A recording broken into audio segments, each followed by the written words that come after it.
Good morning students and friend. Last class में हम ICI के स्टडी मटेरियल से सप्लाई अंडर जीएसटी वाला चैप्टर पढ़ रहे थे। इसमें हमने लास्ट क्लास में डिस्टिंक्ट पर्सन समझ लिया था।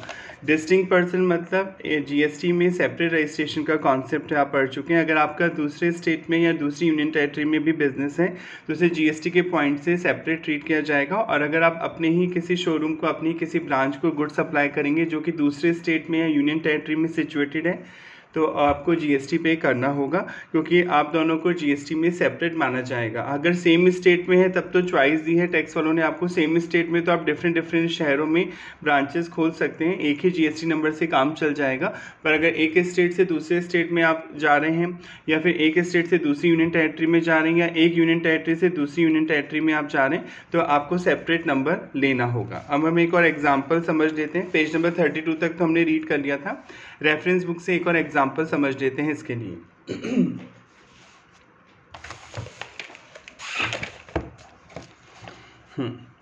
Determine whether following activities or transaction can be treated as a supply as per para 2 of schedule 1। para 2 schedule 1 का आप पढ़ रहे हैं, जिसमें आप पढ़े schedule 1 तो आप पढ़े समझते ही हैं। विदाउट कंसिडरेशन भी अगर आप फ्री में भी कोई चीज़ किसी को ट्रांसफ़र कर रहे हैं, सप्लाई कर रहे हैं तो आपको जीएसटी के लिए लायबल किया जाएगा।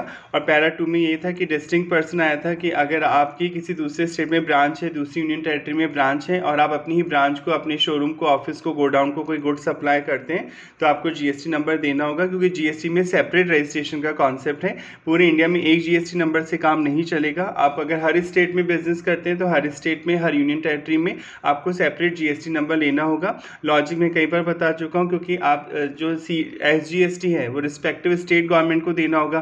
तो राजस्थान गवर्नमेंट से जो आपने जीएसटी नंबर लिया उस नंबर से आप दिल्ली गवर्नमेंट को थोड़ी दे सकेंगे स्टेट टैक्स, क्योंकि स्टेट ही बदल जाएगा, इसलिए सेपरेट नंबर आपको लेना पड़ेगा। पहले पुरानी टैक्सेस में भी ये होता था कि अगर आप वैट यानी सेल्स टैक्स जो आप पे करते हैं, पहले क्या लगता था, वैट लगता था। वैट या सेल्स टैक्स बोलने, वैल्यू एडेड टैक्स या सेल्स टैक्स, ये रिस्पेक्टिव स्टेट गवर्नमेंट लेती थी। तो पहले भी ऐसा ही होता था, किसी का यूपी में बिजनेस है तो यूपी गवर्नमेंट से लेता था वैट रजिस्ट्रेशन। अगर आपका दिल्ली में है, दिल्ली गवर्नमेंट से, बंगाल में है तो बंगाल गवर्नमेंट से, क्योंकि रिस्पेक्टिव स्टेट कलेक्ट करता था सेल्स टैक्स और वैट। सेम जीएसटी में भी यही है कि जो एसजीएसटी होगा, एक तो सीजीएसटी लगेगा, ये तो सेंट्रल गवर्नमेंट लेके जाएगी, पर ये जो एसजीएसटी हो गया तो रिस्पेक्टिव स्टेट को मिलेगा। इसलिए एक स्टेट के जीएसटी नंबर से आप दूसरे स्टेट का जीएसटी थोड़ी जमा करा सकते हैं, इससे सेपरेट रजिस्ट्रेशन का कॉन्सेप्ट डाला गया जीएसटी में। एग्जाम्पल से समझते हैं। प्रिया इज़ अ बिजनेस कंसल्टेंट हैं आप, यानी आप कंसल्टेंसी सर्विसेज देती हैं। Having head office in Delhi and branch office in Mumbai. Delhi में भी ऑफिस है और मुंबई में भी ऑफिस है। तो दिल्ली तो खुद एक स्टेट है जीएसटी के पॉइंट ऑफ व्यू से, और मुंबई महाराष्ट्र में, तो स्टेट बदल जाएगा तो आपको सेपरेट जीएसटी नंबर लेना होगा दोनों स्टेट में। She has obtain registration Delhi and Maharashtra in respect of each office. ये लाइन नहीं भी होती तब भी आप समझ जाते कि जीएसटी में सेपरेट रजिस्ट्रेशन का कॉन्सेप्ट है। महाराष्ट्र में आता है मुंबई तो महाराष्ट्र गवर्नमेंट से भी लेना पड़ेगा जीएसटी और दिल्ली गवर्नमेंट से भी लेना होगा। हेड ऑफिस सप्लाई सर्विसेज और value ₹1 lakh to the branch office without concession. Head office जो है दिल्ली ने ब्रांच ऑफिस को कोई सर्विस दी ₹1,00,000 की, पर पैसे चार्ज नहीं किए, तभी तो शेड्यूल 1 अप्लाई होगा। आपने पढ़ा था शेड्यूल 1 में वो एक्टिविटीज़ आप पढ़ रहे हैं जो फ्री में भी अगर आप सप्लाई करेंगे तो भी जीएसटी देना होगा। और पैरा 2 में यही है कि अगर डिस्टिंक्ट पर्सन है, डिस्टिंक्ट पर्सन मतलब आपकी ही दूसरे स्टेट में यूनियन टेरिटरी में कोई ब्रांच है जिसको आप सर्विस देते हैं, कोई गुड सप्लाई करते हैं फ्री में, तो इसे सप्लाई माना जाएगा, क्योंकि जीएसटी में दोनों को सेपरेट ट्रीट किया जाएगा। दिल्ली ब्रांच अलग है और महाराष्ट्र की ब्रांच अलग है और यहाँ पे जीएसटी चार्ज किया जाएगा। यस, आंसर होगा yes. Delhi office and Mumbai office are distinct person, ये सेपरेट पर्सन माने जाएंगे। इट इज सप्लाई, इसे सप्लाई यानी सेल माना जाएगा बिटवीन डिस्टिंक्ट पर्सन्स के बीच में without consideration in the course, business के दौरान और फर्दरेंस ऑफ बिजनेस के लिए। Second point, Rishabh is a manufacturer हैं आप, having manufacturing unit in Pune, Pune में आपने फैक्ट्री लगा रखी है, and retail store in Nagpur, Nagpur में खोल रखा है। नागपुर और पुणे दोनों ही महाराष्ट्र में हैं, तो एक ही जीएसटी नंबर से काम चल जाएगा। सेम स्टेट में आपको सेपरेट जीएसटी नंबर लेने की ज़रूरत नहीं है, चाहे तो ले सकते हैं, ऑप्शन है, कंपल्शन नहीं है। तो 99% तो कोई लेगा ही नहीं, क्योंकि फॉर्मेलिटीज़ बढ़ेगी। जितने ज़्यादा जीएसटी नंबर आप लेते जाएंगे आपको रिटर्न भरनी पड़ती है। आप पढ़ेंगे अभी आगे, हर महीने डिटेल देनी होती है जीएसटी डिपार्टमेंट को, कितनी सेल है, कितनी परचेज है, कितना इनपुट टैक्स है, कितना आउटपुट टैक्स है, कितना टैक्स पे किया, एटसेट्रा। तो जितनी ज़्यादा ब्रांचेज होंगी आपकी फॉर्मेलिटीज़ बढ़ती जाएंगी लीगल। तो जनरली एक स्टेट में तो 2 रजिस्ट्रेशन कोई नहीं लेता है। पर ऑप्शन दिया है, लेना चाहे तो ले सकते हैं, मना नहीं कर रखा है। He has taken a single registration, आपने एक ही रजिस्ट्रेशन लिया है क्योंकि पूना भी महाराष्ट्र में है और नागपुर भी महाराष्ट्र में है। In Maharashtra declaring Pune unit as a principal place of business, आपने पुणे के जो ऑफिस है उसे हेड ऑफिस डिक्लेयर कर रखा है। यही होता है कि अगर एक स्टेट में आपके एक से ज़्यादा ऑफिसेज होते हैं तो आपको बताना होता है कि कौन सा ऑफिस हेड ऑफिस मान रहे हैं और कौन सी अदर चीज़ें एडिशनल प्लेस ऑफ बिजनेस में आएंगी। तो आपने पुणे ऑफिस को तो प्रिंसिपल प्लेस ऑफ बिजनेस यानी हेड ऑफिस डिक्लेयर कर दिया और नागपुर स्टोर को एडिशनल प्लेस ऑफ बिजनेस बताया है, यानी सारे रिकॉर्ड बेसिकली पुणे ऑफिस में मेंटेन किए जाएंगे। गुड्स ऑफ वैल्यू ₹5 लाख का transfer from Pune unit to Nagpur store without concession, आप फ्री में सामान भेज रहे हैं पुणे की यूनिट से नागपुर, तो यहाँ जीएसटी नहीं लगेगा क्योंकि एक ही स्टेट में है। No since single registration is obtain in the Maharashtra, आपने एक ही जीएसटी नंबर लिया है। Pune unit and Nagpur store के लिए are not distinct person in it, separate treat नहीं किया जाएगा। It is not a supply, ये सप्लाई नहीं है, यहाँ पे कोई जीएसटी चार्ज नहीं किया जाएगा। पर अभी आप आगे पढ़ेंगे, पर मैं आपको अभी समझा देता हूँ ताकि कॉन्सेप्ट क्लियर हो जाए। पुणे में जब फैक्ट्री है आपकी जहाँ पे आप प्रोडक्शन कर रहे हैं, मैन्युफैक्चरिंग यूनिट लगा रखी है अपने पुणे में, फिर आप यहाँ से नागपुर भेज रहे हैं अपने शोरूम में बेचने के लिए, राइट। तो जब आप यहाँ से फैक्ट्री से जब सामान किसी ट्रक में ही लोड करेंगे, किसी व्हीकल में लोड करके लेके जाएंगे आप नागपुर, तो जब आप निकालेंगे तो आपको जीएसटी वालों को बताना होगा, आप जीएसटी वालों को इन्फॉर्म करेंगे क्योंकि उन्हें तो यही डाउट होगा कि आप बिना टैक्स दिए सामान निकाल के ग्रे मार्केट में बेचना चाहते हैं। चोर बाज़ार समझते ही ग्रे मार्केट होता है जहाँ पे 2 नंबर का सामान बिकता है बिना टैक्स दिए। तो अगर आप बिना बताए निकालेंगे तो उन्हें डाउट होगा। आपने कई बार देखा होगा जब आप हाईवेज़ पे जाते हैं या सिटी में कहीं जाते हैं मेन रोड पे, तो ट्रकों को साइड में रोक के चेक करती है पुलिस। जो जीएसटी डिपार्टमेंट है उसके पास भी पावर है कि वो ट्रक वालों को चेक कर सकती है, किसी भी व्हीकल को चेक कर सकते हैं, देखते हैं कि सामान कहाँ से आ रहा है, कहाँ जा रहा है, इस पर टैक्स दिया या नहीं दिया। क्योंकि बिना बताए अगर आप फैक्ट्री से निकाल के किसी मार्केट में बेच देंगे, ग्रे मार्केट बोलते हैं चोर बाज़ार, जहाँ पे कोई टैक्स नहीं लगेगा, तो फिर जीएसटी डिपार्टमेंट को तो नुकसान होगा, टैक्स का कलेक्शन होगा ही नहीं। आपको तो मिल जाएंगे पैसे अपने गुड्स के, पर गवर्नमेंट को नुकसान होगा। इसे जनरली ट्रकों की हाईवेज़ पे चेकिंग की जाती है, वो देखने के लिए कि सच में जो सामान ले जा रहा है वो एक जगह से दूसरी जगह क्या उस पर टैक्स दिया है या नहीं दिया है। पर सर अभी हमने पढ़ा अगर एक स्टेट में ही आप ले जा रहे हैं तो जीएसटी तो चार्ज नहीं होगा, तो फिर क्या बताना होगा, फिर आपको जीएसटी साइट पे जाके डिलीवरी चालान जनरेट करना होगा। डिलीवरी चालान जनरेट होगा यहाँ पे, इनवॉइस तो जनरेट नहीं होगा। इनवॉइस तो कब जनरेट होता है, जब आप किसी को सेल करते हैं यानी सप्लाई करते हैं। बिल, इनवॉइस बोलने बिल बोलने एक ही बात है। पर अगर आपको जीएसटी देना नहीं है और आप एक जगह से दूसरी जगह सामान भेज रहे हैं, आपका गोडाउन हो सकता है, आपका शोरूम हो सकता है, आपकी ब्रांच हो सकती है, तो आपको एक डिलीवरी चालान जनरेट करना होगा। उसमें डिटेल देनी होगी कि कितना सामान आप निकाल रहे हैं और कहाँ पे ले जा रहे हैं, क्या क्वांटिटी है, क्या वैल्यू है, ताकि रास्ते में अगर कोई पुलिस वाले या जीएसटी डिपार्टमेंट आपसे पूछे उस ट्रक ड्राइवर से, तो वो दिखा सके सबूत के तौर पे कि हमने पहले डिपार्टमेंट को इन्फॉर्म कर दिया है। साइट पे जाके जीएसटी साइट पे जाके आपको डिलीवरी चालान की डिटेल देनी होगी। और अभी आप पढ़ेंगे, अब ई वे बिल भी जनरेट होगा। ई वे बिल, अगर आप इलेक्ट्रॉनिक बिल, अगर आप एक सामान एक जगह से दूसरी जगह ले जाते हैं तो ई वे बिल जनरेट करना होता है, ठीक है। ई वे बिल में आप डिटेल देते हैं, इलेक्ट्रॉनिकली जनरेट होता है कि कौन से ट्रक से जा रहा है, व्हीकल नंबर होगा, उस ट्रक ड्राइवर का नाम होगा, उसका मोबाइल नंबर होगा, ताकि जीएसटी डिपार्टमेंट को पता रहे कि सामान एक जगह से दूसरी जगह जा रहा है। तो मेरा कॉन्सेप्ट आपको समझाने का बस इतना था। अभी आगे भी आएंगी ये चीज़ें। अगर आपके माइंड में क्वेश्चन आ रहा था उससे पहले मैंने दूर कर दिया कि अगर आपको जीएसटी नहीं देना है और सामान एक जगह से दूसरी जगह जा रहा है तो आप डिलीवरी चालान जनरेट करेंगे, इनवॉइस जनरेट नहीं होगा, बिल नहीं बनाएंगे। अगर आप बेच रहे हैं किसी को तब तो इनवॉइस या बिल बोलते हैं, आप टैक्स इनवॉइस बोलने या बिल बोलने। पर अगर आप सामान एक जगह से दूसरी जगह ले जा रहे हैं तो डिलीवरी चालान जनरेट होता है, क्योंकि आप डिलीवरी देने जा रहे हैं वहाँ पर, ताकि रास्ते में कोई आपकी चेकिंग करे, आपसे पूछताछ करे तो आप दिखा सकते हैं कि हमने डिपार्टमेंट को इन्फॉर्म किया था, हम चोरी से ही सामान एक जगह से दूसरी जगह नहीं ले जा रहे, हमारा मोटिव टैक्स की चोरी करना नहीं है। आगे बढ़ते हैं।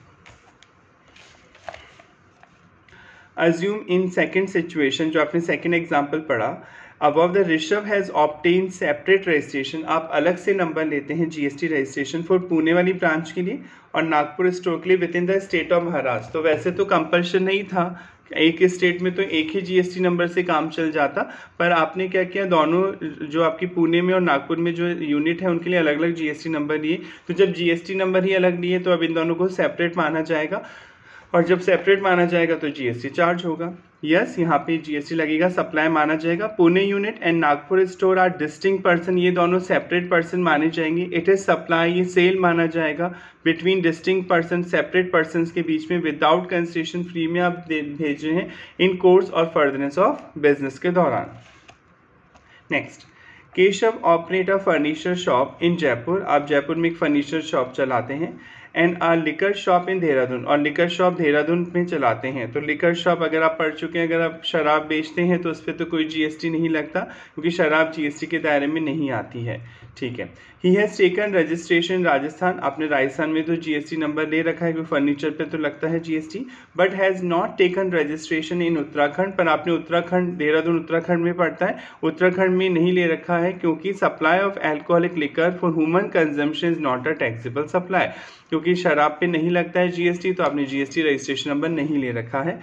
Furniture value ₹3 lakh is transfer from the furniture shop to the liquor shop without concession, आप अपनी फर्नीचर से, कोई दोनों बिजनेस आपके हैं, तो जयपुर से फर्नीचर आप देहरादून भेज रहे हैं। तो आपने पढ़ा था कि अगर एक स्टेट से दूसरे स्टेट भेजा जा रहा है सामान, तो भले ही वो यूनिट, आपकी देहरादून वाली जो यूनिट है, शॉप है, वो जीएसटी में रजिस्टर्ड नहीं है, पर स्टेट चेंज हो रहा है तो उसे सेपरेट, स्टेट चेंज हो रहा है या यूनियन टेरिटरी चेंज हो रही है तो उसे सेपरेट ही ट्रीट किया जाएगा, भले ही वो अनरजिस्टर्ड हो जीएसटी में। और जब सेपरेट ट्रीट किया जाएगा तो यहाँ पर जीएसटी देना होगा। यस, ये सप्लाई माना जाएगा, सेल माना जाएगा। जयपुर शॉप तो रजिस्टर्ड है जीएसटी में, एंड देहरादून शॉप अनरजिस्टर्ड है। Are establishment of distinct person, ये सेपरेट पर्सन के जो है शॉप मानी जाएगी। वैसे तो आपकी हैं दोनों चीज़ें, पर जीएसटी में से डिस्टिंक्ट पर्सन समझा जाएगा, सेपरेट पर्सन के बीच ट्रांजैक्शन समझा जाएगा। एंड इट इज सप्लाई, इसे सेल माना जाएगा, सप्लाई माना जाएगा without concession in course or furtherance of business. Next example, in situation third above, third situation जो आपने पढ़ी थी, assume that furniture shop is in Jaipur is unregistered, ये थर्ड नहीं, ये फोर्थ सिचुएशन, ये फर्नीचर शॉप तो फोर्थ में थी। तो ये फोर्थ सिचुएशन में मान लीजिए जयपुर वाली ब्रांच भी अनरजिस्टर्ड है, यानी जीएसटी नंबर नहीं ले रखा, क्योंकि देना ही नहीं होगा जीएसटी, और देहरादून वाली ब्रांच भी अनरजिस्टर्ड है। तो जब जीएसटी नंबर ले ही नहीं रखा तो क्वेश्चन ही नहीं उठेगा जीएसटी देने का, राइट। तो जब जीएसटी नंबर है ही नहीं दोनों जगह, दोनों ही अनरजिस्टर्ड है, तो इसे सेल ही नहीं माना जाएगा, क्योंकि बोथ आर अनरजिस्टर्ड। क्योंकि जब रजिस्ट्रेशन नंबर ले ही नहीं रखा किसी भी ब्रांच ने तो जीएसटी नहीं देना होगा। जीएसटी तभी देना होता है जब आपने रजिस्ट्रेशन नंबर ले रखा हो। क्लियर? कोई प्रॉब्लम है तो पूछ लें। अब हम आगे बढ़ते हैं मॉड्यूल में। Page number 33, supply of goods और सर्विस और both between an employer and employee. आपने पढ़ा था रिलेटेड पर्सन की डेफिनेशन आई थी। रिलेटेड पर्सन की डेफिनेशन क्यों दे रखी थी सर? रिलेटेड पर्सन की डेफिनेशन इसलिए दे रखी थी कि अगर आप रिलेटेड पर्सन की डेफिनेशन में फॉल करते हैं तो आप आपस में फ्री में भी अगर कोई ट्रांजैक्शन करेंगे, आपस में एक दूसरे को कोई चीज़ देंगे तो उस पर जीएसटी आपको देना होगा। फटाफट रिवाइज कर लेते हैं। रिलेटेड पर्सन की डेफिनेशन में पहला था कि आप एक दूसरे के बिजनेस में ऑफिसर या डायरेक्टर की पोजीशन होल्ड करते हैं, यानी सेलर और बायर दो ही तो पार्टी हैं अभी। सेलर बायर एक दूसरे के बिजनेस में ऑफिसर या डायरेक्टर की पोजीशन होल्ड करते हैं। दूसरा, कोई कॉमन आप लीगली रिकॉग्नाइज पार्टनर हैं, आप एक दूसरे की फर्म में पार्टनर हैं, लीगली रिकॉग्नाइज पार्टनर हैं आप एक दूसरे की फर्म में। तीसरा, एक कॉमन शेयर होल्डर है जिसके पास दोनों मतलब बायर के भी और सप्लायर कंपनी के मोर 25% या उससे ज़्यादा इक्विटी शेयर हैं, वोटिंग राइट वाले शेयर हैं। चौथा, एक दूसरे पे कंट्रोल करता है, एक के पास इतनी पावर है कि आप दूसरे पे कंट्रोल कर सकते हैं, लाइक होल्डिंग सब्सिडी, ठीक है। या एक थर्ड पर्सन है जो दोनों पे कंट्रोल करता है, ठीक है। या आप सेम फैमिली के मेंबर हैं, सेम फैमिली की डेफिनेशन आपने पढ़ी थी। फैमिली की डेफिनेशन में कौन कौन आएगा? जीएसटी के अकॉर्डिंग आप खुद आएंगे, आपका स्पाउस जीवन साथी आएगा, बच्चे, ये तो हमेशा फैमिली की डेफिनेशन में आएंगे ही आएंगे। आप खुद, बिजनेसमैन जो कर रहा है, आपके स्पाउस जीवन साथी और आपके बच्चे, चाहे वो डिपेंडेंट हो चाहे इंडिपेंडेंट, स्पाउस चाहे डिपेंडेंट हो चाहे इंडिपेंडेंट, वो फैमिली की डेफिनेशन में आएगा। पर मम्मी पापा, भाई बहन और दादा दादी तभी फैमिली की डेफिनेशन में आएंगे जब वो आप पर डिपेंड करते हो, यानी वो आप पे निर्भर करते हो, आप उनको पैसे देते हैं, आप उनका मेंटेनेंस करते हैं, जो भी डे टू डे खर्चे हैं। तो मम्मी पापा, भाई बहन और जो आपके ग्रैंड पेरेंट्स से दादा दादी, वो तभी आपकी फैमिली की डेफिनेशन में आएंगे जब वो आप पे डिपेंड करते हो। और अगर आप एम्प्लॉय एम्प्लॉयर का रिलेशन है तो एम्प्लॉय एम्प्लॉयर का रिलेशन है, आपके बीच में मालिक नौकर का संबंध है, तो भी आप रिलेटेड माने जाएंगे। और नेक्स्ट आया था कि अगर आप सोल एजेंट है, कोई आपका सोल एजेंट या सोल डिस्ट्रीब्यूटर है, सोल कंसेशनरी है जो आपके ही प्रोडक्ट बेचता है मार्केट में, तो वो भी रिलेटेड माना जाएगा। रिलेटेड पर्सन की डेफिनेशन एक्सप्लेनेशन सेक्शन 15 में दी गई थी। रिलेटेड पर्सन की डेफिनेशन देने के पीछे लॉजिक केवल इतना है कि ये लोग आपस में अगर फ्री में भी कोई चीज़ सप्लाई करेंगे ड्यूरिंग द बिजनेस और फर्दरेंस ऑफ बिजनेस के दौरान, तो इन्हें सप्लाई माना जाएगा और आपको जीएसटी देना होगा। तो इसलिए एम्प्लॉयर एम्प्लॉय की बात बताई गई है। In terms of the definition of related person, जहाँ डेफिनेशन जो दी गई है रिलेटेड पर्सन की उसके according, given above employer and employee related person, employer और एम्प्लॉय को रिलेटेड पर्सन माना जाएगा। However services provided by an employ to the employer in the course और in relation to his employment, job के दौरान आप जो भी सर्विसेज देते हैं अपने मालिक को बताया था, और outside the scope of GST, उस पर कोई जीएसटी नहीं लगता। अगर आप जॉब ज्वाइन करते हैं, कहीं पे सर्विस देते हैं, एज एम्प्लॉय आप जॉब ज्वाइन करते हैं, तो जो आप कॉन्ट्रैक्ट ऑफ सर्विस बनता है, अपॉइंटमेंट लेटर आपको मिलता है, उसमें जो जो आपका जॉब डिस्क्रिप्शन है उसके बदले मालिक आपको पैसे देता है, उस पर कोई जीएसटी नहीं लगता है। Treated as neither supply of goods, ना तो इसे सप्लाई ऑफ गुड्स माना जाता है, नॉट सप्लाई ऑफ सर्विस, ना ही सर्विस माना जाएगा। As per schedule third negative list है कि जिसमें आप पढ़ेंगे कि इन चीज़ों पर जीएसटी नहीं लगता। टू द सीजीएसटी एक्ट, ये सेपरेटली अभी आप पढ़ेंगे इस चैप्टर में। यानी क्या कह रही है लाइन, ये कह रही है कि जैसे मान लीजिए मिस्टर ए ने कहीं जॉब ज्वाइन करी, इनकी सैलरी है 1 लाख रुपीज़, एक्स लिमिटेड एक कंपनी है जिसमें इन्होंने जॉब ज्वाइन करी, सैलरी मिलेगी 1 लाख पर मंथ। इसके अलावा इन्हें रहने को घर दे दिया कंपनी ने, इनके घर कुक रख दिया, इनकी लाइट पानी का बिल कंपनी देगी, बहुत सारी फैसिलिटी भी देती है कंपनी सैलरी के अलावा सपोज। तो ये जो भी दे रही है कंपनी ड्यूरिंग द जॉब दे रही है, जॉब कर रहे हैं कंपनी में इसलिए इन्हें मिल रहा है, और इनके कॉन्ट्रैक्ट में लिखा हुआ है, कॉन्ट्रैक्चुअल एग्रीमेंट के अकॉर्डिंग आपको ये सर्विसेज और दे रहे हैं, आप सर्विस दे रहे हैं, कंपनी आपको सैलरी और ये सब फैसिलिटीज़ दे रही है, तो ये जीएसटी के दायरे में नहीं आते। इसे नेगेटिव लिस्ट थर्ड शेड्यूल में डाल रखा है, अभी आप पढ़ेंगे शेड्यूल थर्ड, उसमें उन एक्टिविटीज़ के नाम हैं जिन पर जीएसटी चार्ज नहीं किया जाएगा। तो वैसे तो सर्विस दे रहे हैं आप, सर्विस ही तो देता है एम्प्लॉय अपनी, आप जॉब करेंगे कहीं तो आप सर्विस दे रहे हैं, तो जीएसटी लगना चाहिए, आपको सप्लायर मानना चाहिए। पर जीएसटी वालों ने मना कर दिया कि अगर एम्प्लॉयर और एम्प्लॉय का रिलेशन है, मालिक नौकर का संबंध है, तो वहाँ पे जो जो टर्म्स जो कॉन्ट्रैक्ट के अकॉर्डिंग जो कॉन्ट्रैक्ट हुआ है कंपनी और एम्प्लॉय के बीच में, उसके अकॉर्डिंग कोई सर्विस कोई पेमेंट किया जा रहा है, उस पर कोई जीएसटी चार्ज नहीं होगा। पर सपोज आपने पढ़ा था कि आपको गिफ्ट मिल गया अपनी कंपनी से, आप बहुत अच्छा काम कर रहे थे, तो कंपनी ने आपको 1 लाख रुपीज़ का चेक दिया आपके काम से खुश होके। ये एग्रीमेंट में कहीं मेंशन नहीं था कि कंपनी आपको गिफ्ट भी देगी, ठीक है। तो जब मेंशन नहीं था तो ये एक्स्ट्रा माना जाएगा, ये एग्रीमेंट का पार्ट नहीं है। तो जीएसटी वालों ने लिखा कि अगर कोई गिफ्ट मिलता है आपके एम्प्लॉयर से जो कॉन्ट्रेक्चुअल पेमेंट का पार्ट नहीं था, कॉन्ट्रैक्ट नहीं किया गया था उसके लिए, तो अगर वो एक सिंगल फाइनेंशियल ईयर में 50,000 रुपये से ज़्यादा का है वो गिफ्ट, काइंड में भी हो सकता है गिफ्ट, कैश में भी हो सकता है। अगर सिंगल फाइनेंशियल ईयर में 50,000 रुपये से ज़्यादा का आपको गिफ्ट मिला है अपने एम्प्लॉयर से, तो पूरी वैल्यू पे आपको टैक्स देना होगा। अप टू 50,000 तो एग्जेम्प्ट हो जाएगा, पर 50,000 रुपये से अगर एक भी रुपया ज़्यादा हुआ तो पूरी वैल्यू टैक्सेबल होगी। तो यहाँ पूरे 1 लाख रुपये पे टैक्स देना होगा। ऐसा नहीं होगा कि 1 लाख में से 50,000 माफ़ हो जाएंगे, नहीं, ऐसा नहीं बोला उन्होंने बोला कि 50,000 रुपये तक मिलेगा तब तो कोई प्रॉब्लम नहीं है साल भर में कुल मिलाकर, पर अगर 50,000 रुपये से 1 रुपया भी एक्सीड होगा तो पूरी वैल्यू पे टैक्स लगेगा। जैसे एक बार 20,000 रुपये का गिफ्ट मिला आपको सपोज अप्रैल के मंथ में, मई में आपको 30,000 का गिफ्ट मिला, तो अप्रैल और मई इन दोनों का टोटल तो 50 आ रहा है, अभी तो कोई जीएसटी नहीं लगेगा। पर जून में दोबारा उसने 10,000 का गिफ्ट दिया आपको, ठीक है, जून में। तो अब देखिए जो वैल्यू है टोटल अगर आप करेंगे, एक सिंगल फाइनेंशियल अप्रैल से शुरू होता है फाइनेंशियल ईयर जो कि नेक्स्ट ईयर मार्च में खत्म होता है, तो एक सिंगल फाइनेंशियल ईयर में 60,000 हो गई। मान लो 3 ही गिफ्ट मिले आपको 60,000, तो ये 50 से एक्सीड हो गई ना वैल्यू, तो पूरी वैल्यू पे टैक्स देना होगा, जीएसटी लगेगा। पढ़ लेते हैं इसको फर्दर। इसके अलावा प्रोविजो का मतलब बताया था एक्सेप्शन होता है, ठीक है। टू पैरा 2 का एक्सेप्शन शेड्यूल 1 प्रोवाइड दैट, ये बताता है दैट गिफ्ट अप टू ₹50,000, अगर 50,000 रुपये तक का गिफ्ट मिलता है in value in a financial year by an employ to an employee shall not be treated as supply of goods और सर्विस और बोथ। इसे गुड्स और सर्विस नहीं माना जाएगा, यानी इस पर जीएसटी नहीं लगेगा अगर 50,000 रुपये तक का गिफ्ट मिलता है तो। However gift of value more than ₹50,000, अगर 50,000 रुपये से ज़्यादा का गिफ्ट मिलता है, made without concession, obviously gift without concession ही तो होता है, आपसे कोई पैसा थोड़ी लिया जाता है, विदाउट कंसेशन मिल रहा है, आर सप्लाई इसे सेल माना जाएगा and are subject to GST, इस पर जीएसटी चार्ज किया जाएगा when made in the course or furtherance of business, अगर ये बिजनेस के दौरान या बिजनेस को बढ़ाने के लिए किया गया है। व्हाट कॉन्स्टिट्यूट अ गिफ्ट, अब गिफ्ट क्या होता है, तो बहुत ईजी है। गिफ्ट वो होता है जिसके लिए आपको कोई मेहनत नहीं करनी होती है, आपको अपनी इच्छा से देता है अगला बंदा।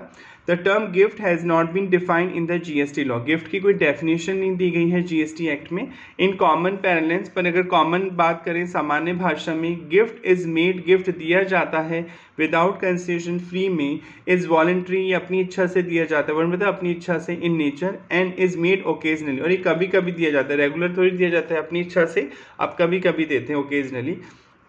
It can not be demanded, आप इसे डिमांड नहीं कर सकते as a matter of right by the employee, आप हक से नहीं मांग सकते ला मुझे गिफ्ट दे, आईफोन दे दे, ऐसा नहीं होगा, आपके पास कोई राइट नहीं होता डिमांड करने का, गिफ्ट मांगने का। An employee can not move a court, आप किसी कोर्ट में नहीं जा सकते केस करने के लिए कि मेरे मालिक ने मुझे गिफ्ट नहीं दिया, मुझे गिफ्ट चाहिए, नहीं, कोर्ट आपकी मदद नहीं करेगा, क्योंकि गिफ्ट वॉलेंट्री होता है, अपनी इच्छा से दिया जाता है, कभी कभी दिया जाता है, आपके पास कोई लीगल राइट नहीं होता है कि नहीं आप अपने मालिक पे केस करके कोई गिफ्ट ले सकते हैं।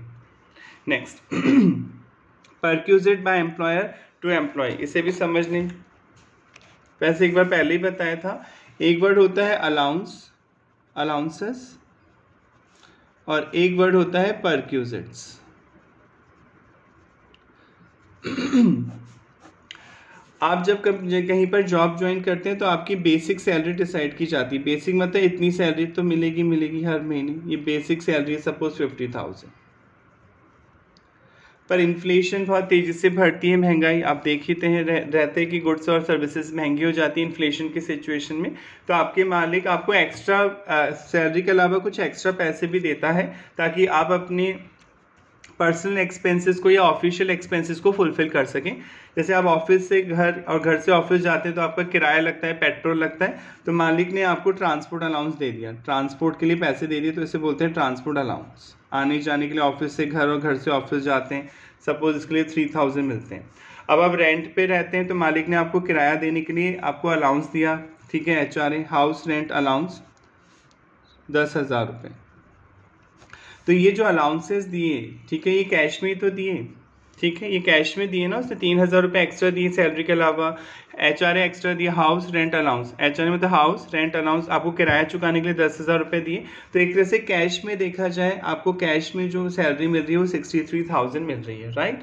ये होते हैं अलाउंसेज, यानी सैलरी के अलावा आपके पर्सनल एक्सपेंसेस को या ऑफिशियल ऑब्लिगेशन को मीट आउट करने के लिए, फुलफिल करने के लिए आपका एम्प्लॉयर कैश में जो आपको पैसे देता है, मॉनेटरी टर्म्स में कैश में जो चीज़ें देता है सैलरी के अलावा, उसे अपन अलाउंसेस बोलते हैं। अब इसके अलावा आपके मालिक ने आपके घर में कुक रखवा दिया, कंपनी का कुक है, ये जो खाना बनाता है, रसोई, ये कंपनी का है, इसको हर महीने 10,000 सैलरी दी जाती है, पर आपको नहीं देनी, ये कंपनी देगी सैलरी, आपको नहीं देनी, ठीक है। इसी तरह आपके लाइट पानी का बिल, इलेक्ट्रिसिटी एंड वाटर के एक्सपेंस आते हैं 2,000, ये भी कंपनी पे करेगी, आपको पे नहीं करना है, ठीक है। यानी कुक का खर्चा भी कंपनी पे करेगी आपकी, ठीक है, और जो इलेक्ट्रिसिटी एंड वाटर का बिल है वो भी कंपनी पे करेगी। तो यानी टोटल 12,000 रुपये जो पर मंथ है अप्रॉक्स, ये कंपनी पे करेगी, आपको नहीं पे करना है। तो ये क्या है, परक्यूजिट्स है। परक्यूजिट मतलब बेनिफिट्स जो कैश में नहीं मिलेंगे पर आपको इनसे फ़ायदा होगा। जैसे कुक रख दिया तो आप वो खाना बना के देगा, आपको इलेक्ट्रिसिटी वाटर बिल कंपनी दे रही है, कैश में नहीं देगी कंपनी, वो आपको फैसिलिटी देगी, आने जाने के लिए गाड़ी दे दी, ठीक है, रहने के लिए घर दे दिया। तो ये होते हैं परक्यूजिट्स। परक्यूजिट्स को आप क्या बोल सकते हैं, नॉन मॉनिटरी बेनिफिट्स। अलाउंसेस तो मॉनिटरी बेनिफिट, मॉनिटरी मतलब जो चीज़ें कैश में मिलती हैं, monetary benefits.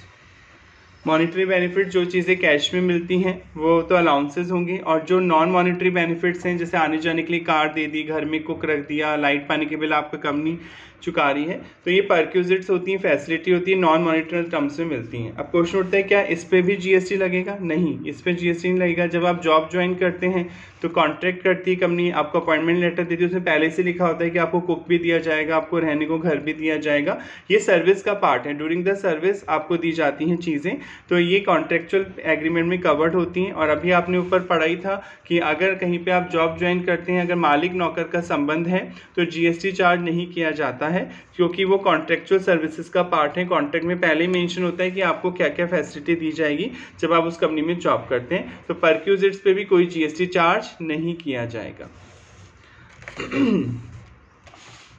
Since services by an employ to the employer, जो कर्मचारी अपने मालिक को सर्विस दे रहा है इन the course of or in relation to his employment, अपनी जॉब के दौरान, और outside the scope of GST, GST के दायरे से बाहर रखा गया है। जब जीएसटी के दायरे से बाहर रखी गई है कोई चीज़ तो इस पर जीएसटी नहीं लगेगा। Supply by the employer to the employee, जो एम्प्लॉयर अपने एम्प्लॉय को जो सर्विसेज दे रहा है in terms of contractual agreement, contract किया है मतलब अपॉइंटमेंट लेटर में मेंशन होता है, एंटर्ड किया गया है, इनटू बिटवीन द एम्प्लॉयर ने किया है एंड द एम्प्लॉय ने किया, will not be subjected to GST, इस पर कोई जीएसटी चार्ज नहीं किया जाएगा। एनी परक्यूजिट्स, अगर कोई फैसिलिटी दी जाती है, परक्यूजिट मतलब नॉन मॉनिटरी बेनिफिट्स दिए जाते हैं, जैसे आने जाने के लिए गाड़ी दे दी, रहने को घर दे दिया etcetera, by the employer to its employee in terms of contractual agreement, contract के अकॉर्डिंग, एंटर जो कि किया गया था इनटू बिटवीन द एम्प्लॉयर के द्वारा एंड द एम्प्लॉय के बीच में, are in lieu of services, services की जगह आपको ये फैसिलिटी भी मिलेंगी, provided by employee to the employer in relation to his employment, आपको एम्प्लॉयमेंट की वजह से ये सर्विसेज मिल रही हैं। It follows therefrom that perquisites provided by employer, जो भी फैसिलिटी दे रहा है आपका एम्प्लॉयर टू द एम्प्लॉय को इन terms of contractual agreement, contract जो किया है, जॉब का जो एग्रीमेंट किया है उसके according, enter into between the employer and the employee के बीच में हुआ है वो contract, will not be subject to GST, ये जीएसटी के दायरे में नहीं आएगा, यानी इस पर कोई जीएसटी चार्ज नहीं होगा। फर्दर अभी आप पढ़ेंगे कि जो अगर एम्प्लॉय, जैसे मान लीजिए इसको ऐसे समझ लें, कोई जिम है, ऑफिस के पास में ही जिम है, एक्स लिमिटेड एक कंपनी है, इस कंपनी ने इस जिम से टाई अप कर रखा है कि हमारे एम्प्लॉय आएंगे, एक सर्टेन टाइम बता दिया है कि सुबह 6 से 10 के बीच में हमारी कंपनी के एम्प्लॉय आएंगे आपके जिम में, और आप उनसे कोई पैसे चार्ज नहीं करेंगे, क्योंकि हमारी पॉलिसी है कि हम अपने एम्प्लॉय की हेल्थ का ध्यान रखते हैं, इसे हम जिम फैसिलिटी देते हैं। ठीक है, तो मिस्टर ए इस जिम में जाता है, कंपनी में जॉब करता है, इस जिम का इस्तेमाल करता है। अगर मान लीजिए इस कंपनी में जॉब नहीं करता तो इस जिम की जो फीस थी 20,000 रुपये तो फीस है, प्लस 18% जीएसटी 3600, जिम वाला सर्विस देगा तो आपसे जीएसटी भी लेगा, तो 23,600 का बिल बनता साल भर का। अगर मिस्टर ए अलग से इस जिम की फैसिलिटी लेता, जिम ज्वाइन करता, तो 20,000 रुपये तो सर्विस चार्ज होता जिम वाला, जो आपको इक्विपमेंट करने के लिए यूज़ में लेने के दे रहा है, प्लस जीएसटी लेता, वो आपसे सर्विस दे रहा है जिम वाला तो जीएसटी कलेक्ट करेगा, टोटल 23,600 का बिल बनता। पर क्योंकि आप एक्स लिमिटेड में काम करते हैं, इसलिए आप फ्री में जा सकते हैं इस जिम में, राइट, सभी एम्प्लॉयज़ फ्री में इस्तेमाल कर सकते हैं। अब क्वेश्चन उठता है कि एक्स लिमिटेड तो पेमेंट करेगी ना, जिम वाला फ्री में तो नहीं देगा। एक्स लिमिटेड बोली हम पे करेंगे सारे एम्प्लॉयज़ के बिहाफ पे, आप एम्प्लॉय से कोई पैसे नहीं लेंगे। ठीक है, तो एक्स लिमिटेड सब वो एक ही एम्प्लॉय की बात कर रहे हैं, ये 23,600 का पेमेंट किया एक्स ने, आपने नहीं किया, आपके लिए तो परक्यूजिट हो गया, फैसिलिटी हो गई, कंपनी आपने ज्वाइन कर रखी है तो कंपनी फ्री में आपको जिम फैसिलिटी दे रही है, पर कंपनी को तो पेमेंट करना पड़ेगा उस जिम वाले को आपके बिहाफ पर। तो क्वेश्चन होता है जो 3600 का टैक्स दिया कंपनी ने, ठीक है, तो ये इनपुट टैक्स होता है, आप पढ़ चुके हैं, परचेज पे जो आप टैक्स पे करते हैं, कोई सर्विस या गुड्स आप परचेज कर रहे हैं और ख़रीदने पे कोई टैक्स देते हैं at the time of purchase, जो जीएसटी पे करते हैं उसे क्या बोलते हैं, इनपुट टैक्स बोलते हैं। तो एक्स लिमिटेड इनपुट टैक्स दिया है सर्विस लेने पे, वो अपने एम्प्लॉय के लिए ले रही है सर्विस बिजनेस के दौरान। अब मान लीजिए एक्स कोई आउटपुट टैक्स देगी, अपने प्रोडक्ट बेचेगी तो उस पर आउटपुट टैक्स देना है सपोज 10,000, तो ये output tax minus input tax जो सर्विस ली जिम की, तो नेट अमाउंट ही गवर्नमेंट को जमा कराएंगे, ऐसा ही होगा आउटपुट माइनस इनपुट। तो टैक्स वालों ने बोला नहीं, अभी आप एक लिस्ट पढ़ेंगे, सेक्शन 17 पढ़ेंगे, block list, ITC block list बोलते हैं उसे, मतलब कुछ चीज़ों पे आपको इनपुट टैक्स का क्रेडिट नहीं मिलता। जीएसटी वालों ने मना कर रखा है कि ये चीज़ें भले ही आपने खरीदने पे जीएसटी दिया, भले ही ये सर्विसेज बिजनेस के लिए यूज़ हो रही हैं, एक्स लिमिटेड बिजनेस अपने एम्प्लॉयज़ को ही तो दे रही है, घर पे थोड़ी यूज़ कर रही है किसी की सर्विस, अपने एम्प्लॉयज़ को दे रही है बिजनेस के दौरान ही सर्विस। पर कुछ चीज़ें नेगेटिव लिस्ट में ब्लॉक लिस्ट है, आईटीसी ब्लॉक लिस्ट अभी आप पढ़ेंगे सेक्शन 17 कि उन चीज़ों पे इनपुट टैक्स का क्रेडिट नहीं मिलेगा, भले ही आपने खरीदने पे इनपुट टैक्स दिया पर क्रेडिट नहीं मिलता है। ये एग्जांपल दिया मैंने आपको कि कोई एंटरटेनमेंट क्लब फैसिलिटी ले ली, कोई एंटरटेनमेंट जिम फैसिलिटी ले ली, इन पे कोई जीएसटी नहीं का क्रेडिट नहीं मिलता है, वही चीज़ यहाँ पे दी जा रही है, ये आप आगे भी पढ़ेंगे। फर्दर इसके अलावा the input tax credit scheme under GST does not allow, आपको इनपुट टैक्स का क्रेडिट नहीं देता है आईटीसी और मेंबरशिप ऑफ अ क्लब, कोई क्लब की मेंबरशिप ले लेते हैं आप, health and fitness centre, gym वगैरह। It follow therefore that if such service are provided free of charge to all employee, अगर सभी एम्प्लॉयज़ को फ्री में दी जा रही है by the employer, then the same will not subject to GST, इस पर कोई जीएसटी नहीं लगेगा, क्योंकि वो कॉन्ट्रेक्चुअल एग्रीमेंट होता है, उस कंपनी की पॉलिसी है कि अगर वो कंपनी ज्वाइन करेंगे तो आपको जिम फैसिलिटी, क्लब फैसिलिटी, खाने के कूपन्स वगैरह और बहुत सी फैसिलिटी दी जाती है, तो इन पर जीएसटी चार्ज नहीं किया जाता। The same would hold true for free housing to the employee, same अगर रहने फ्री हाउसिंग दिया जाए, रहने को मकान दिया जाए तो भी जीएसटी नहीं लगेगा। When the same is provided in terms of contract, अगर कॉन्ट्रैक्ट हुआ था between the employer and employee and is a part of parcel to the cost of the company, company के लिए कॉस्ट होती है, cost of to the company आप पहले ही पढ़ चुके हैं डायरेक्ट टैक्स में, सीटीसी बोलते हैं। जब आप कहीं जॉब ज्वाइन करते हैं तो आपको सैलरी दी जाती है, राइट, जैसे आपकी सैलरी है 15 लाख साल की, प्लस आपको रहने के लिए मकान दे दिया कंपनी ने, हाउस दे दिया है, ठीक है, रहने के लिए दिया। अगर आप खुद मार्केट में लेने जाते हैं तो ये मकान आपको 4 लाख रुपए किराया देना पड़ता है साल का, तो कंपनी कैश में तो 15 लाख दे रही है, प्लस आपको हाउस दे दिया रहने के लिए 4 लाख, तो एक तरह से कंपनी को आप कितने के पड़ गए, 19 लाख के पड़ गए ना, आपको 19 लाख रुपए का खर्चा हो रहा है कंपनी के लिए, तो क्योंकि 15 लाख तो कैश में दे रही है, 4 लाख रुपए की आपको फैसिलिटी दे रही है, रहने के लिए मकान दे रही है, तो इसे बोलते हैं CTC, cost to company, company को कितनी कॉस्ट पड़ गई। इसके अलावा आपके भी आप पे जो पीएफ अकाउंट में वो पैसे जमा कराते हैं, हमने पढ़ा था डायरेक्ट टैक्स में कि कंपनी जो आपका एम्प्लॉयर होता है पीएफ अकाउंट में पैसे जमा कराता है आपके बिहाफ पर, तो मान लो 1 लाख रुपए वो पीएफ में जमा करा रही है, तो कंपनी को आप कितने के पड़ गए, 20 लाख के, यानी आपको वो 20 लाख का खर्चा कर रही है साल में और जॉब दे रही है, तो इसे सीटीसी बोलते हैं, कॉस्ट टू कंपनी, यानी कॉस्ट टू सीटीसी का मतलब क्या होता है, कंपनी आपको जो कैश में दे रही है, प्लस आपके बिहाफ पे कहीं कोई अमाउंट डिपॉजिट कर रही है, प्लस आपको जो फैसिलिटी वो दे रही है, हेल्थ फैसिलिटी दे रही है, जिम फैसिलिटी दे रही है, खाने पीने की फैसिलिटी एक्सेट्रा, उन सब का जो टोटल होता है वो सीटीसी में ऐड होता है, वो कॉस्ट टू कंपनी कहलाता है। जब आप कहीं दूसरी जगह जॉब ज्वाइन करेंगे तो आपसे पूछेगा ना, आप जब जॉब चेंज करते हैं तो दूसरी कंपनी आपसे पूछती है आपकी अभी कितनी सैलरी है, तो आप 15 नहीं बताएंगे, 15 नहीं आप बताएंगे 20 है, मेरी सैलरी अभी सीटीसी 20 है, तभी वो कंपनी इसके अकॉर्डिंग आपको हाइक देती है दूसरी कंपनी, क्लियर। यानी जो कैश में मिल रही हैं चीज़ें, प्लस जो आपके भी यहाँ पे आपका एम्प्लॉयर कहीं जमा करा रहे हैं, पीएफ अकाउंट में जमा करा रहा है, पेंशन में जमा करा रहा है पैसे वो, प्लस आपको जो फैसिलिटी दी जा रही है, इन सब का टोटल कहलाता है कॉस्ट टू कंपनी। आगे बढ़ते हैं अब, complete list of goods and service in respect of which ITC is block, यानी जिन गुड्स पे आपको या सर्विसेज पे आईटीसी नहीं मिलेगा, ब्लॉक है, हैज़ बीन एलेबरेटेड इन चैप्टर 8, आप इनपुट टैक्स वाले चैप्टर में भी पढ़ेंगे, ठीक है। It is possible to take an alternative view in this regard, आप एक दूसरा ऑप्शन भी ले सकते हैं। दिस स्कैनेरियो, इस परिस्थिति में, that is the employer providing services, आपका मालिक आपको सर्विसेज दे रहा है फ्री ऑफ चार्ज, फ्री में, to the employee in lieu of services, क्योंकि आपने भी सर्विसेज दी है, provided by employee to the employer in the course of employment, job के दौरान, इज एन एक्सचेंज ट्रांजेक्शन, ये एक्सचेंज ट्रांजेक्शन हुआ, मैं भी सर्विस दे रहा हूँ, इसके बदले आप मुझे पेमेंट, मैं आपके यहाँ के ऑफिस में काम कर रहा हूँ, इसके बदले आप मुझे फैसिलिटी दे रहे हैं, पैसा दे रहे हैं या सर्विस दे रहे हैं। In an exchange transaction both the parties independently assess their transaction status, हर पार्टी अपनी ट्रांजेक्शन स्टेटस को असेस करेगी, मतलब वो देखेगी कि मेरे को कितना फ़ायदा हो रहा है, दूसरे को कितना और मुझे कितना फ़ायदा हो रहा है। दस इसलिए while service provided by employee to the employer, जो भी सर्विस दे रहा है एम्प्लॉय अपने एम्प्लॉय को, being covered under schedule 3, schedule 3 negative list में, यानी उन सर्विसेज और गुड्स के नाम है इसमें जिस पर नहीं लगता है GST, is not a supply, supply नहीं माना जाएगा। Service provided by employer to employee may constitute a supply in terms of section 7 subsection 1, read with para 2, para 2 ही पढ़ रहे हैं, फ्री में आप दे रहे हैं, of schedule 1, since employer and employee are related party हैं as per the explanation to section 15, तो ये लाइन तो बस यही कहना चाह रही है कि जो एम्प्लॉय आपस में सर्विस दे रहे हैं, वो एक्सचेंज कर रहे हैं सर्विस, मैं आपके यहाँ काम कर रहा हूँ, इसके बदले आप मुझे पैसे दे रहे हैं, एक्सचेंज हो गया ट्रांजैक्शन का।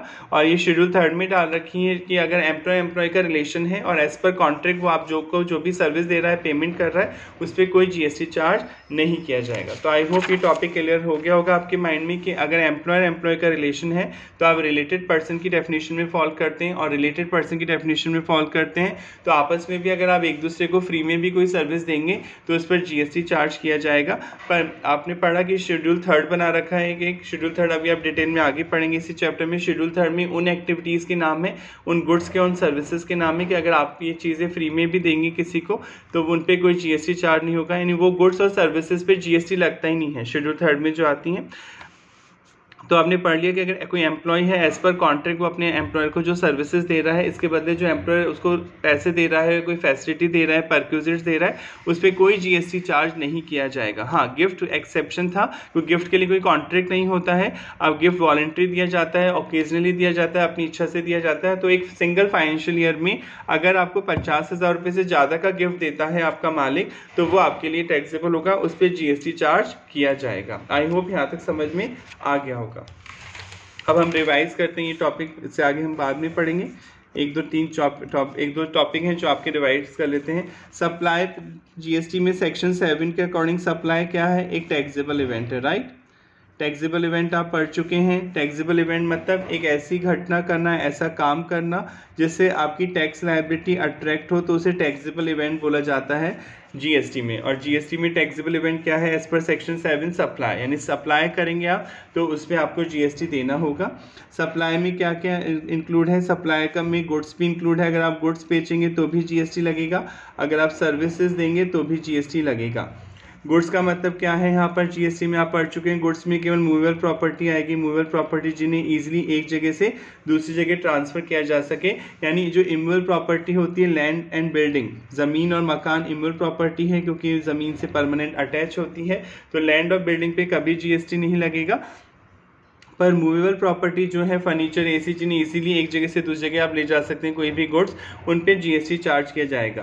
पर जो मनी है, जो मनी मतलब जो करंट में अभी चल रहे हैं नोट, सिक्के जो हैं, और जो RBI ने लीगली ऑथराइज कर रखा है कि आप इन्हें मार्केट में पेमेंट करके कोई गुड्स या सर्विस ले सकते हैं, जैसे लीगल टेंडर बोलते हैं आप, लीगल टेंडर।